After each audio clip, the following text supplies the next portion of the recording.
Shalom, shalom, peuple de Dieu. Nous, c'est le ministère Gloire pour Christ. C'est le frère Vincent à l'émission La Vérité qui a franchi. Nous sommes précisément dans la République démocratique du Congo. Nous enseignons la parole de Dieu. Si vous êtes nouveau sur cette chaîne, abonnez-vous et likez. Vous aurez toutes les informations et tout ce qui concerne les choses de Dieu. Shalom, shalom, peuple de Dieu. C'est toujours votre humble serviteur de tous les jours, frère Vincent, dans l'émission La Vérité qui a franchi. Si vous êtes nouveau sur cette chaîne, abonnez-vous, cliquez sur la cloche de notification et vous aurez toutes les vidéos. Et nous continuons toujours notre grand thème, conditions indispensables pour être un disciple de Jésus-Christ. Et nous avions dit, un disciple, c'est un élève. C'est quelqu'un qui suit un maître, qui suit les enseignements d'un maître. Alors notre Seigneur Jésus-Christ veut que nous soyons ses disciples, ses véritables disciples. Et pour être un disciple du Seigneur Jésus-Christ, lui-même Jésus nous a posé des conditions, nous a donné des conditions indispensables que nous devons mettre en pratique. Nous avions déjà commencé à énumérer ces conditions-là. Alors nous avions dit la première condition qui est d'aimer Jésus-Christ, d'aimer Dieu. Alors nous avions un peu détaillé, aimer Dieu veut dire quoi? C'est prendre les enseignements de Jésus-Christ et les mettre en pratique. C'est ça aimer. L'amour, l'amour de Dieu, l'amour que nous devons manifester envers Dieu. C'est lorsque nous prenons les enseignements de Jésus-Christ, nous les mettons en pratique.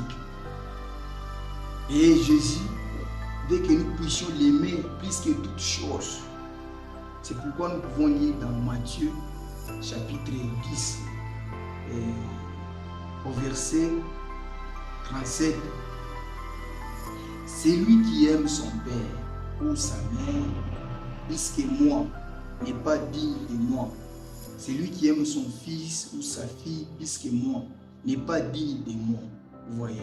Alors Jésus veut que nous puissions l'aimer plus que même notre père, plus que même notre mère, plus que même nos enfants, plus que même notre femme.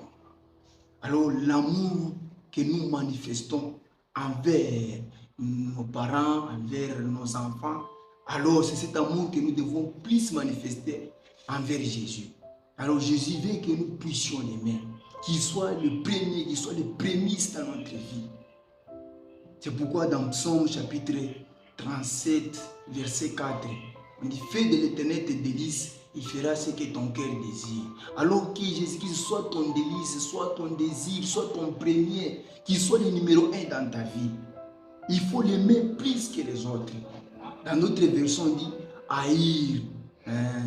Haïr les autres. Alors, il faut haïr ton père, ta mère, tes enfants et aimer Jésus-Christ. Haïr, ce n'est pas dans le sens de ne même pas lui tendre la main, d'aider ton père, de lui donner à manger. Non, non. C'est d'haïr tout ce qui va te dire qui est contraire à la volonté de Dieu, à la volonté de Jésus-Christ. Alors, nous devons mettre en pratique ce que Jésus dit. Alors Jésus est venu avec ses commandements. Et ces commandements, ça ne vient pas de lui-même, ça vient du Père. C'est pourquoi Jésus vient avec ces commandements-là et il nous les donne. C'est pourquoi nous avions lu l'autre fois dans Jean chapitre 14, Jean chapitre 14, le verset 15. Jean 14, le verset 15, où Jésus a dit, si vous m'aimez, gardez mes commandements. Donc si réellement vous aimez Jésus, vous allez garder ses commandements, vous allez mettre ses commandements en pratique. Alors, dans 21, il dit, celui qui m'aime, qui a mes commandements et qui les garde, c'est celui qui m'aime, et celui qui m'aime sera aimé de mon Père. Je l'aimerai et je me ferai connaître à lui. En verset 23, Jésus lui répondit, si quelqu'un m'aime, il gardera ma parole et mon Père l'aimera. Nous viendrons en lui et nous ferons notre demeure chez lui. Vous voyez, celui qui ne m'aime pas ne gardera point mes paroles Et la parole que vous entendez n'est pas de moi, mais du Père qui m'a envoyé. Vous voyez? Alors c'est le Père qui l'a envoyé, qui lui a donné ses paroles. C'est pourquoi c'est lui qui suit les paroles, les enseignements de Jésus-Christ. Donc, il suit les enseignements du Père. Ce sont les paroles du Père, venant du Père. Et si tu mets cela en pratique, réellement, tu l'aimes. C'est pourquoi dans Luc, chapitre 46, chapitre 6, verset 46, il dit, pourquoi m'appelez-vous Seigneur, Seigneur, ne faites pas ce que je vous dis. Donc nous devons mettre en pratique ce que Jésus nous recommande, ce que Jésus dit. C'est ce que nous devons mettre en pratique. Pas ce que ton père te dit, pas ce que ta femme te dit, pas ce que ta culture, ou soit la coutume, ou soit ton pays t'exige de faire. Et si cela est contraire à la volonté de Jésus-Christ, vous n'allez jamais mettre cela en pratique. Alors, dans Luc chapitre 14, verset 25 à 26, là nous avions lu l'autre fois que Jésus était suivi d'une grande foule. Il était suivi d'une grande foule, pas la foule que tu as, toi qui sais dit homme de Dieu. Lui, il était suivi d'une grande foule, 4 000 hommes, 5 000 hommes, 6 000 hommes. Mais il n'était pas content de voir tous ces gens-là, mais qui n'ont pas pris une véritable décision. C'est pourquoi toi aussi, qui s'est dit homme de Dieu, ne te réjouis pas d'avoir une grande foule, ne te réjouis pas d'avoir un monde. Si ces gens-là ne sont pas des disciples de Jésus-Christ, si ces gens-là ne sont pas transformés en disciples de Jésus-Christ, alors vous faites l'œuvre envers ce que vous faites là, vous passez le temps inutilement. Il faut que vous-même vous soyez réellement un disciple de Jésus-Christ, vous soyez un véritable modèle, un véritable conducteur. Après quoi, vous faites de cette foule-là des disciples de Jésus-Christ. C'est pourquoi dans Matthieu, chapitre 28, verset 19 à 29, il a dit, faites de toutes les nations des disciples et enseignez-leur tout ce que je vous ai prescrit. Donc c'est tout ce que Jésus a prescrit, c'est ce qui donne la vie. C'est ce que nous devons aussi donner aux autres. Alors, l'amour de Dieu, l'amour que nous devons manifester envers Dieu, c'est lorsque nous prenons les enseignements de Jésus-Christ et nous les mettons en pratique. Et l'amour de Dieu envers nous, c'est lorsqu'il a disponibilisé le salut. Et il a disponibilisé le salut au travers du Seigneur Jésus-Christ. C'est-à-dire, c'est lui qui croit au Seigneur Jésus, c'est lui qui croit à Jésus, il a le salut, il a la vie éternelle. Alors, c'est ça, la définition de l'amour selon Dieu. Alors, nous aussi, nous devons manifester notre amour. Alors, en manifestant cet amour, nous devons réellement mettre en pratique tout ce que Jésus nous recommande de faire. C'est pourquoi, dans Jean chapitre 3, verset 16, la Bible nous dit, car Dieu a tant aimé le monde, il a donné son Fils unique, c'est lui qui croit à la vie éternelle. Donc, il faut croire. Si vous voulez réellement manifester et avoir la vie éternelle, vous devez croire au Seigneur Jésus-Christ. Alors l'amour que nous devons manifester envers Dieu, envers Jésus, c'est lorsque nous mettons en pratique ces commandements. C'est pourquoi dans Jean chapitre 12, verset 47, Jean 12, 47, nous dit quoi? Jean chapitre 12, verset 47, il me dit ceci. Si quelqu'un entend mes paroles et ne les garde point, ce n'est pas moi qui les juge, car je suis venu non pour juger le monde, mais pour sauver le monde. C'est-à-dire nous devons écouter les paroles de Jésus-Christ. C'est pourquoi dans Jean chapitre 6, verset 63, Jean chapitre 6, verset 63, que nous dit la Bible, 63, c'est l'esprit qui vivifie, la chair ne sert de rien. Les paroles que je vous ai dites sont esprit. Vous voyez, sont esprit. Alors si vous descendez un peu,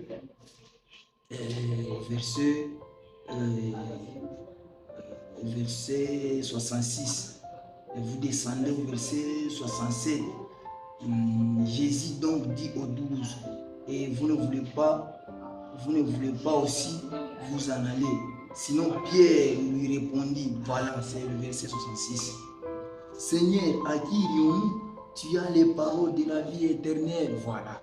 Donc c'est Jésus qui a les paroles de la vie éternelle. Il ne faut pas suivre quelqu'un qui n'a pas les paroles de la vie éternelle.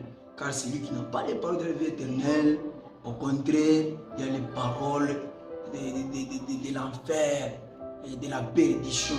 Il faut suivre celui qui a les paroles de la vie éternelle. Alors c'est Jésus véritablement qui a des paroles de la vie éternelle. Si vous voyez, vous lisez dans Jean chapitre 14, verset 24, il vous dit ces paroles-là viennent du Père. C'est Jésus qui donne ces paroles et ces paroles viennent du Père.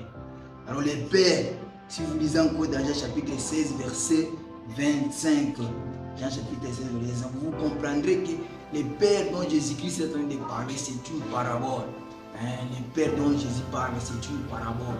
Alors c'est lui-même, le Dieu créateur, qui a pris la forme du Fils pour nous donner ces paroles-là. C'est pourquoi il faut suivre les paroles de Jésus-Christ, suivre les enseignements de Jésus-Christ, c'est ce qui donne la vie.